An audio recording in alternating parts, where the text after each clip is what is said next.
Hello guys, देव physics में आपका स्वागत है।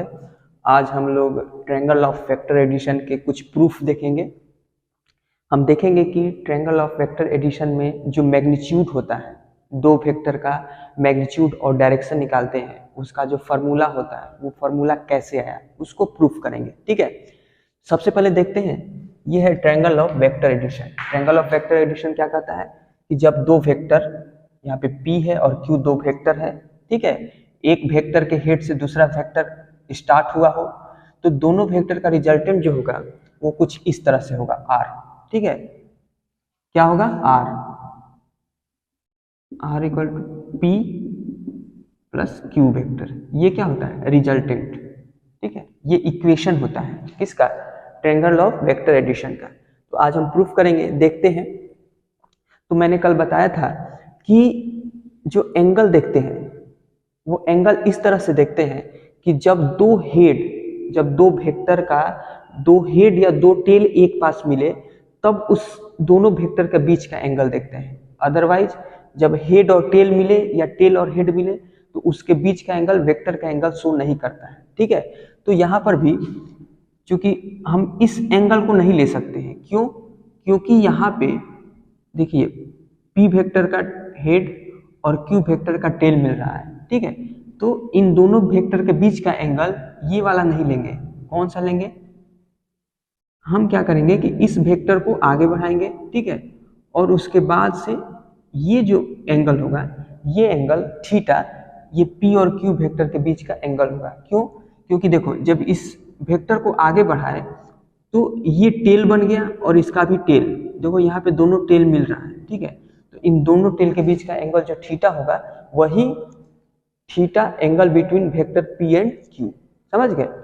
ये क्या होगा, theta angle between vector P and Q। ये OA P वेक्टर है, OA P वेक्टर है, AC Q वेक्टर है और OC क्या है, R वेक्टर है। ठीक है, तो इसको प्रूफ करने के लिए हम क्या करेंगे कि इस वेक्टर को थोड़ा सा एक्सटेंड किए हैं और इस पे 90 डिग्री एंगल बनाए हैं। किसके साथ? R वेक्टर के साथ। P वेक्टर को एक्सटेंड किए हुए हैं यहाँ तक, B पॉइंट तक।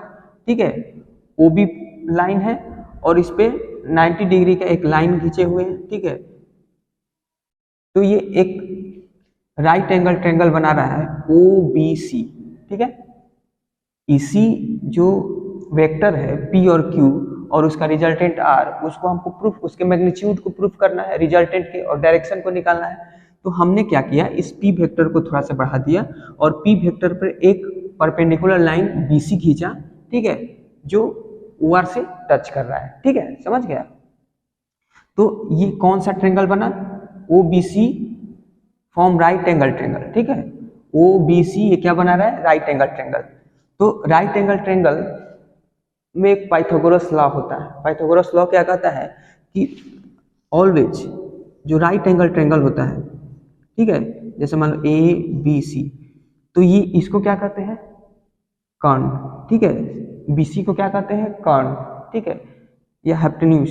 ठीक है, क्या कहते हैं, कर्ण। तो जो कर्ण होता है BC वो किसके बराबर होता है, इन दोनों परपेंडिकुलर लाइन के स्क्वायर के बराबर होता है। दोनों परपेंडिकुलर लाइन के स्क्वायर के बराबर होता है। कौन? कर्ण का स्क्वायर। जो कर्ण का स्क्वायर होता है दोनों परपेंडिकुलर लाइन के स्क्वायर के सम के बराबर होता है। समझ गए? तो यही रूल क्या लगेगा, यहां भी लगेगा। ये जो OC का स्क्वायर है, ये राइट एंगल ट्रायंगल बन रहा है ना, तो OC का स्क्वायर ये OB का स्क्वायर, O से B का स्क्वायर प्लस B से C का होल स्क्वायर के क्या होगा, बराबर होगा। ठीक है, समझ रहे हो? यहाँ पे क्या लगा है, पाइथागोरस लॉ लगा हुआ है। पाइथागोरस लॉ यही नहीं कहता है दोनों परपेंडिकुलर लाइन का स्क्वायर का सम ये कर्ण के स्क्वायर के बराबर होता है। ठीक है, तो यहाँ पे OC स्क्वायर किसके बराबर होगा, OB square plus BC square के। ठीक है, अब देखो ये जो OB है वो किससे किससे बना हुआ है, वो OA प्लस AB से बना हुआ है। ठीक है, तो यहाँ पे OB को तोड़ दिए हैं, OA plus AB plus BC। समझ गए? OA प्लस AB का whole square plus BC square. समझ गए? अब देखो ये एक छोटा सा क्या बनाना है, राइट एंगल ट्रायंगल। ये देखना ए बी सी छोटा सा राइट एंगल ट्रायंगल बनाना है जिसका एंगल थीटा यहाँ पे है, ठीक है। तो कॉस थीटा बराबर क्या हो जाएगा, कॉस थीटा बराबर हो जाएगा ए बी बटा ए सी, ए बी बटा ए सी। साइन थीटा बराबर क्या हो जाएगा, बी सी बटा ए सी। क्या होता है हिंदी में बोले तो लंब बटा कर्ण, ठीक है, या परपेंडिकुलर लाइन बटा हाइपोटेन्यूज, ठीक है। वैसे ही ये क्या होता है, बेस बटा कर्ण, ठीक है, समझ रहे हो। तो वही चीज लिखे हुए हैं, ए बी बटा ए सी कॉस थीटा और बी सी बटा ए सी क्या हो जाएगा, साइन थीटा, ठीक है। तो अब ये यहाँ पे देखेंगे कि ए बी बराबर क्या हो जाएगा, ए बी बराबर ये इधर से तिरछा मल्टीप्लाई हो जाएगा, तिरछा मल्टीप्लाई हो जाएगा ना, ए सी कॉस थीटा। उसी तरह से यहाँ पे बी सी बराबर क्या हो जाएगा, ये तिरछा मल्टीप्लाई हो जाएगा ए सी साइन थीटा, समझ गए, ए सी साइन थीटा और ए सी कॉस थीटा। अब देखो ये जो ए सी बराबर, देखो यहाँ पे क्या है, ए सी बराबर है क्यू, ठीक है, ये क्यू जो वेक्टर है वो क्यू है। तो ए बी बराबर क्या लिख सकते हैं, क्यू कॉस थीटा, और बी सी बराबर क्या लिख सकते हैं, क्यू साइन थीटा। समझ गए। यदि इतना आप समझ गए हो तो मैं ऊपर मिटाने जा रहा हूं, ध्यान से देखना।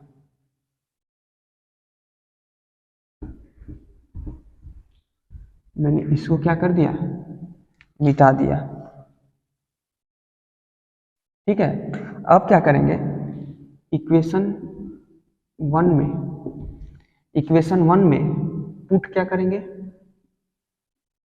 इक्वेशन 1 में देखिए, put the value of O C O A B और बी सी का वैल्यू इन इक्वेशन 1। जो ये इक्वेशन 1 में है इसका वैल्यू, इसका वैल्यू, इसका वैल्यू और इसका वैल्यू को क्या करेंगे, हम पुट करेंगे, ठीक है। क्योंकि ओ सी बराबर क्या है, आर, ठीक है, और क्या है, ओ ए बराबर क्या है, पी वेक्टर, और ए सी बराबर क्या है, ए सी बराबर है आपका क्यू वेक्टर। समझ रहे हो, ए सी बराबर क्या है, क्यू वेक्टर। अब देखो एक ये है और एक ये, इस चारों वैल्यू से जैसे ए बी बराबर क्या है, क्यू कॉस थीटा, और बी सी बराबर क्या है, क्यू साइन थीटा। ये आपको चार इतना वैल्यू दिख रहा है, ठीक है। इसी वैल्यू को इसमें पुट करना है, इस जो टोटल वैल्यू है इसमें क्या करना है, पुट करना है। ओ सी बराबर बताइए क्या है, आर, ओ ए बराबर क्या है, पी, ठीक है, पी, और ए बी बराबर क्या है, क्यू कॉस थीटा का whole square, plus B C बराबर क्या है, क्यू साइन थीटा का होल स्क्वायर। अब क्या कर देंगे, इसका स्क्वायर कर देंगे, Q cos square theta 2pq cos theta plus Q square sine square theta, ठीक है। अब देखो यहाँ पे आर स्क्वायर, यहाँ देखो Q square cos square theta और Q square sine square theta. इसमें से क्यू स्क्वायर यदि कॉमन लेते हैं तो Q square sine square theta plus cos square theta, ठीक है, प्लस 2pq कॉस थीटा। समझ रहे हो। इसे भी मैं क्या कर दे रहा हूँ, मिटा दे रहा हूँ। यहाँ देखो आर स्क्वायर बराबर क्या हो जाएगा, इसका वैल्यू क्या होता है, sign square theta plus cos square theta, value 1 होता है। क्या हो जाएगा 1 प्लस 2p कॉस थीटा। समझ रहे हो। अब ये देखो आर स्क्वायर बराबर क्या हो जाएगा, P square Q square 2pq cos theta. तो यहाँ पे आर क्या हो जाएगा, P square Q square 2pq cos theta. समझ है। ये क्या है, मैग्नीट्यूड बता रहा है। क्या बता रहा है, मैग्नीट्यूड।